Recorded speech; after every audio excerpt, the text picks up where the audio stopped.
Srimad Bhagavatam,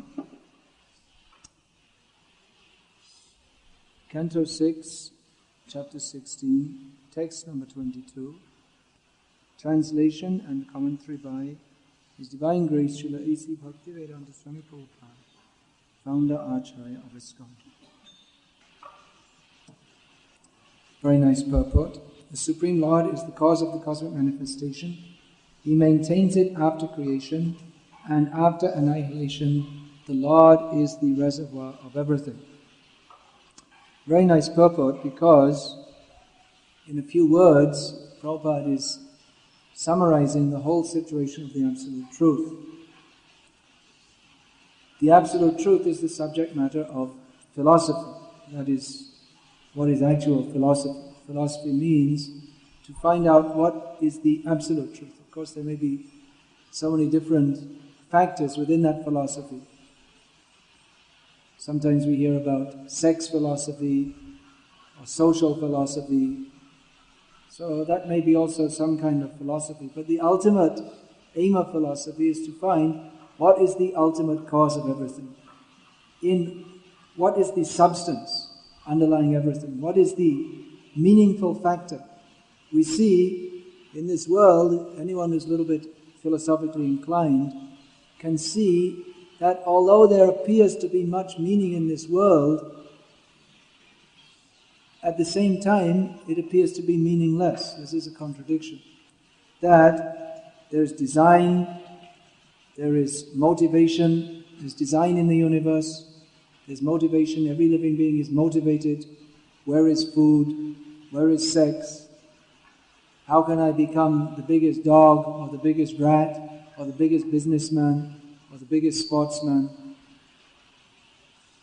So there appears to be so much reason why people are doing things. Just like you'll see, they're advertising. Join the army. Do good for your country. This is a good reason to do something. Get more money, then you can enjoy life more. There appears to be good reasons for doing things. But then if you go more deeply and consider, everything finishes in death, or appears to. Then what is the meaning? Ultimately, what is the meaning? People, they ascribe different meanings to life, but if you examine, at least superfluously, it seems that there's no more meaning than death.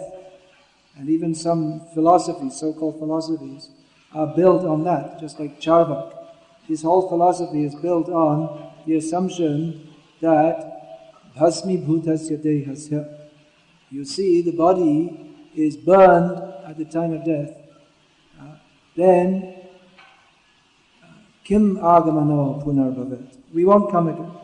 Doubtful. Therefore, now you have the opportunity, enjoy life.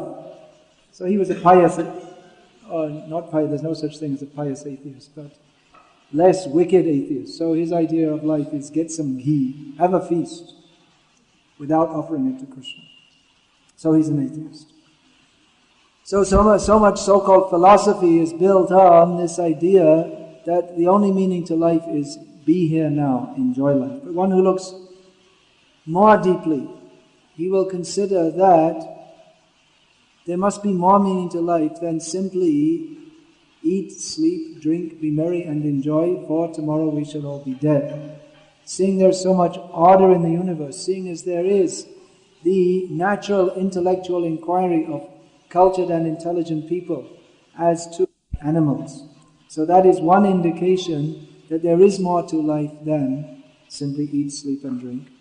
And also, if we see what is the cosmic situation, that everything fits together. Everything is not simply a disjointed mess, but everything is being held together. The whole universe physically is held together. Mentally, socially, we are held together. We somehow or other, despite all our imperfections, society goes on. What is it that holds everything together?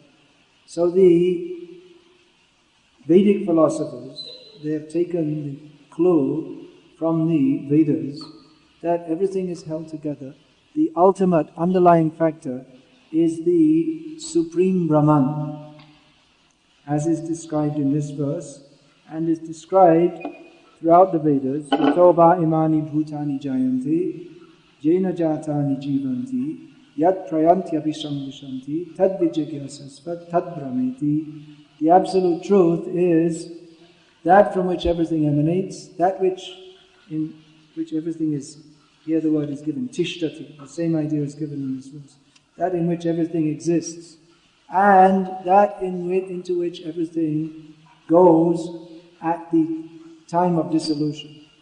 That is the proper subject for inquiring about. That is the absolute truth. Tad vijigyasasva. This subject should be inquired. Other subjects, if we inquire, then that is simply superficial.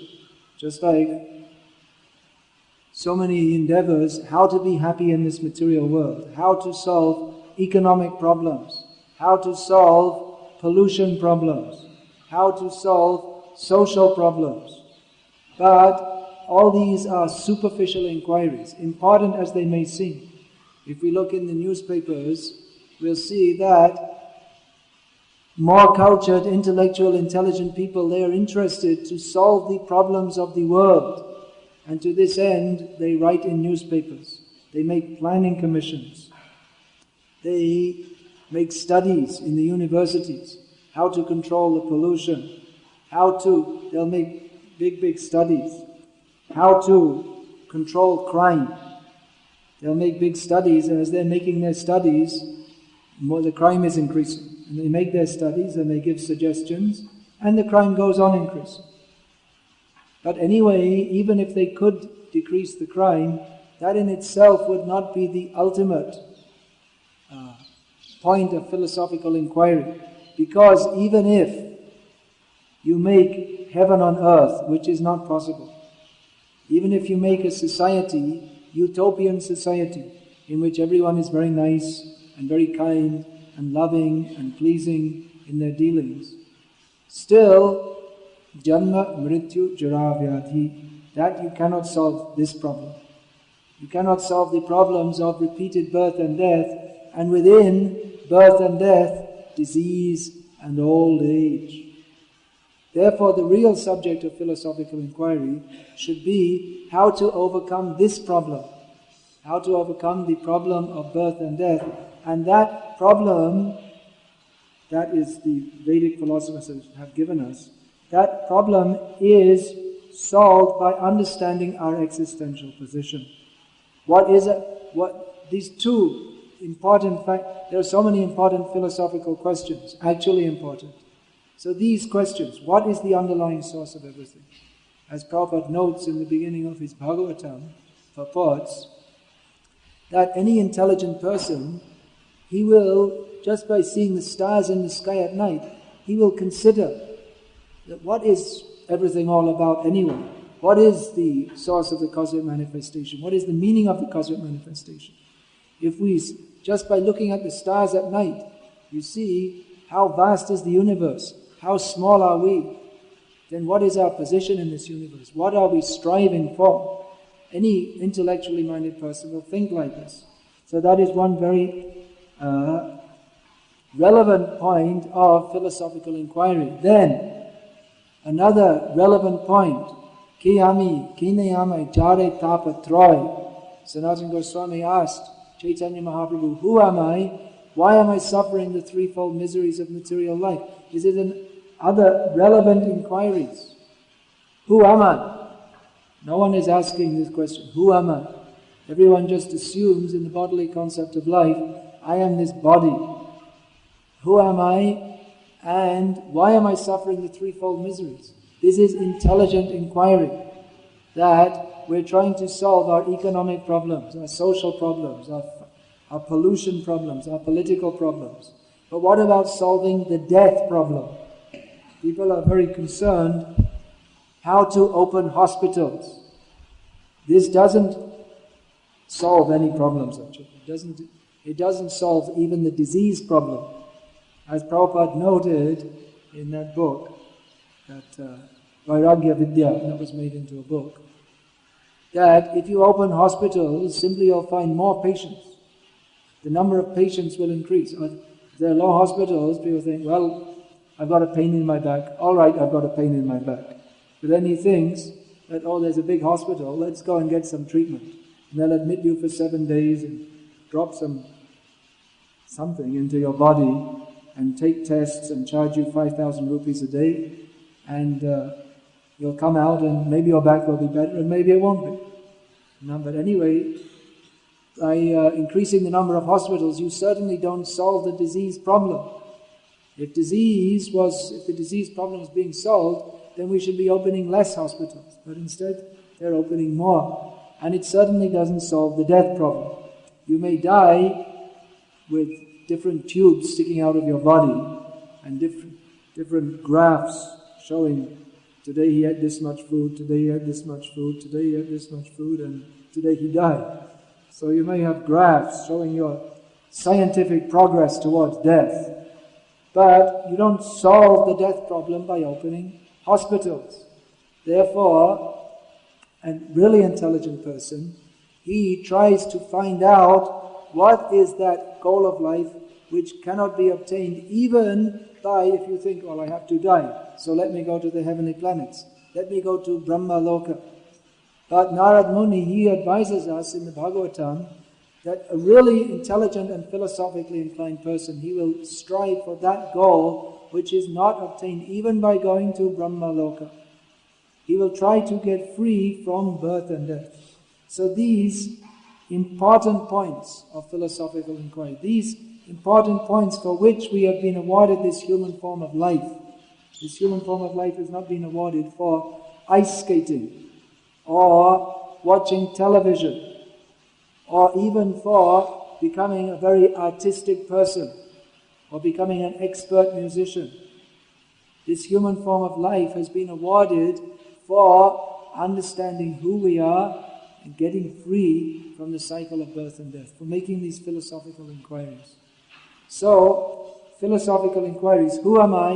Why am I suffering? That is the microcosmic question, our immediate question. Then, macrocosmic question, what is the universe? What is the meaning of the universe? What is the meaning of life? What is the underlying factor of everything? So these two questions, they appear to be coming from a different angle of vision, but they meet in the understanding of the absolute truth. Now, how they meet, this is often misunderstood by people who think that, yes, the absolute truth is the source of everything, it is that from which everything emanates, it is that in which everything rests, and what is my position in the cosmic manifestation? I am the Supreme Brahman. Only I forgot. Therefore, now I've remembered, now I am God, therefore no more birth and death. This is a gross misunderstanding which is nevertheless widely propagated, even though it's such a ridiculous mistake for the insignificant jiva to think of himself as all in all. It is a colossal mistake. People who take up spiritual life, they take up spiritual life to become free from Maya. Maya means illusion. Generally everyone is in illusion, thinking I am this body. So that is definitely an illusion. That is not correct. But if you go from that illusion to another illusion, that I am God, I am the ultimate source of everything, then actually you don't become free from Maya, you become in an even greater Maya. Even though you may think that now I am becoming elevated. Now I perform austerities, I don't go to cinemas anymore, I don't smoke anymore. Now I've become free from illusion. Now I've understood I'm not this body. That's all right. You became free from that illusion. But if you think that I'm not this body, I am the universal body, then instead of having a little illusion, 1.5 meter high illusion, you have a cosmic illusion. I've realized my identity with the Supreme Brahman. So this is more illusion. Therefore, the Vedic literatures, they have given us the proper idea that what is this Supreme Brahman in which everything rests? That is Tasmai te Brahman, what is this? Tasmai te Brahmane namaha. To Him, that Supreme Absolute Truth, to Him, personal form is used, that this Supreme Absolute Truth, ultimately, that is not simply an impersonal concept, but the Supreme Absolute Truth is, the Supreme Person is Krishna. To be exactly precise, the Supreme Absolute Truth is Krishna. As Prabhupada explains in this purport, the Supreme Lord is the cause of the cosmic manifestation. He maintains it after creation, and after annihilation, the Lord is the reservoir of everything. So the Supreme Absolute Truth is the Supreme Person, and our position in the cosmic manifestation, in the universal setup, is that we are the servant of the Supreme Lord. So who am I? I am not this body. Why am I suffering repeated birth and death? Because I have not recognized my position as the servant of the Supreme Lord. Then why should I serve Him? Because He is the Supreme Brahman, and you are also Brahman. Brahmasmyaham, I am also Brahman, but I am not the Supreme Brahman, I am the servant of the Supreme Brahman. I am Brahman, that is alright. I am Brahman means I am also eternal, full of bliss and knowledge, Satchidananda. But I am not unlimitedly great. I am not unlimitedly great, as is the Supreme Brahman personality of Godhead. So this very simple understanding, if one can understand without becoming complex, without going into so many deep complexities, if one can simply understand that the Supreme Lord is the person who is to be worshipped. Who is that? Krishna. Aradhya Bhagavan Vrajesh Chaitanya. The Supreme Lord is the son of the king of Braja. Of course, that may be a little difficult to understand. How the Supreme Absolute Truth, the source of millions of universes, in whom everything rests at the time of annihilation, in whom everything enters at the time of cosmic dissolution, who sustains everything. How that Supreme Absolute Truth is playing as the king, the son of the king of Vrindavan, Brajendra Kumar. How that is possible, that is not very easy to understand. Therefore, in the beginning, one should try to understand the Supreme Lord as the greatest person. We are worshipping the deities, Radha, Krishna. But we are understanding that this is the Supreme Person, worshipped in awe and reverence. Just like Lakshmi Narayana. In the beginning, Vaishnavas, they are taught to worship awe and reverence. Here He is, the source of the impersonal Brahman. Here He is, the source of the cosmic manifestation. Here He is, the master of Shri. Shri means Lakshmi, who is the abode of all opulences. So this way, we should understand God, and when one's understanding is mature, then he can understand who is the Supreme Absolute Truth, the highest or the ultimate original manifestation of the Absolute Truth is not simply some impersonal idea, not even the Supreme Person who is worshipped with great awe and reverence, but supreme in all aspects, even supreme Lila Purushottam, even in His exchange of loving relationships, His activities, they are supremely relishable. So this is being described in the Srimad Bhagavatam. Srimad Bhagavatam is an exposition of the Absolute Truth, beginning with the words Om Namo Bhagavate Vasudevaya Janmadyasya Yataha. This is the subject of Vedic philosophy. What is the Absolute Truth? From whom everything emanates, in whom everything rests, into whom everything enters at the time of dissolution. That is Vasudev, Krishna, the Supreme Personality of Godhead, Satyam Param Dhimahi. He is the Supreme Absolute Truth who is to be meditated upon and served. He is the Supreme. We are not supreme. We are His servants. We become happily situated beyond birth and death by accepting Krishna as the Supreme Personality of Godhead and being fixed up in our proper position of service to Him. Jeev Krishna Das Ebishas Korle Ta Ardukonai.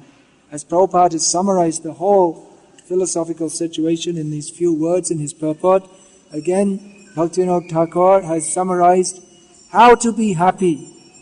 Just simply understand that Krishna is the Supreme Personality of Godhead, we are all His servants, therefore we should serve Him, and if we serve Him, we become free from all miseries, we become happy eternally. This King Chitraketu, he is meeting the Lord, he has factually realized this. This is not simply some remote idea that people are talking about, armchair philosophy, but factually many great persons, among whom Chitraketu is one of the greatest. His story is recounted in Srimad Bhagavatam. King Chitraketu is an example of one among many people who have realized that I am not God, I am not this body, I am not God, I am the eternal servant of God, and by doing that, they have become fixed up in their eternal relationship with God. So as King Chitraketu has become fixed up in this understanding and has seen God face to face, so we can also. Bahavo jnana tapasa putamad bhavamagata. In Gita, Krishna says that many people in the past, they have become purified by knowledge of me, and he says to Arjuna, you can also. So that perfection which King Chitraketu has achieved, he is speaking face to face with the absolute truth, that we can also achieve. Srimad Bhagavatam is giving us the direction. As Srila Prabhupada said, when he was asked sometimes, have you seen God face to face? Prabhupada said, yes, and you can also. That is open for everybody. So this philosophical understanding is being given in Srimad Bhagavatam, so you can become fixed in the proper understanding. Who is the absolute truth? What is our relationship with Him? And act in that relationship according to the directions given in Srimad Bhagavatam, given by our acharyas, so that we can progress steadily on the path of purification. And as King Chitraketu and many others have done, also, we can also achieve the same perfection, seeing Krishna face to face, to serve, entering in that relationship, to serve Him eternally. Hare Krishna. Is there any question? Please. You were saying at the beginning that the point of philosophy is to, primary point of philosophy is to understand, become free from birth and death. Can you substantiate this assertion? What is that?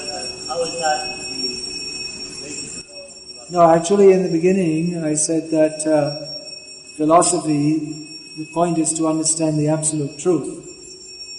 That is, Atato Brahma Jigyasa. What is the absolute truth? But later on in the lecture I was saying that other relevant point of philosophy, which is intimately connected with that, is to understand who we are, how one should think, how an intelligent person should think, how he can get free from birth and death. This is real intelligence, to think how I can get free from birth and death. Why should I suffer in this material world? So that we have the example, our Acharya, that Sanatana Goswami, when he approached Chaitanya Mahaprabhu, he asked these questions. Who am I? Why am I suffering in this material world? He took direction from Chaitanya Mahaprabhu, how to get free from suffering. So, this is an intelligent inquiry. Prabhupada wrote that essay, relevant inquiries. The real inquiry is not what is the price of rice in the market today. That we may ask, but that is not the ultimate purpose of our inquiry. Not the ultimate purpose of our inquiry, how we can get food, shelter, sex and defense. Because even the animals are asking like that.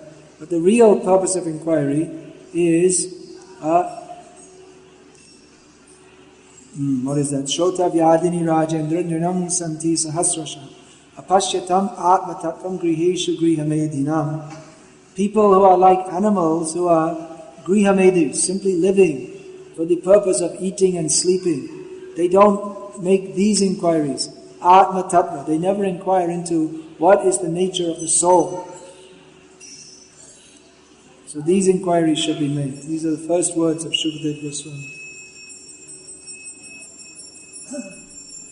In the Bhagavad Gita, chapter 10,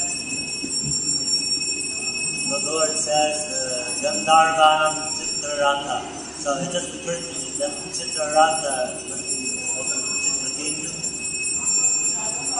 Is Chitraratha Chitraketu? I don't think so.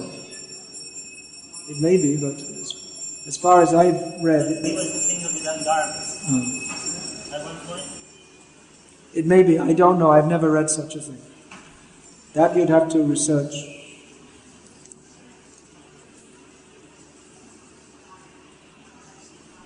Please. When someone has some knowledge, if he is not acting according to his knowledge, does his knowledge has any value? The question is, if someone has knowledge but he doesn't act according to that knowledge, does that knowledge have any value? No. Just like a doctor, if he sees someone is dying, he knows which medicine to give him, but he doesn't give it, then what is the use? What is the use of that knowledge? Of course, he can always start acting according to that knowledge, but as long as he doesn't use it, then it's useless. Just like sometimes people claim that, we're Indians, we're superior. So you may have superior birth, but if you don't act according to that superior birth, then what is the value?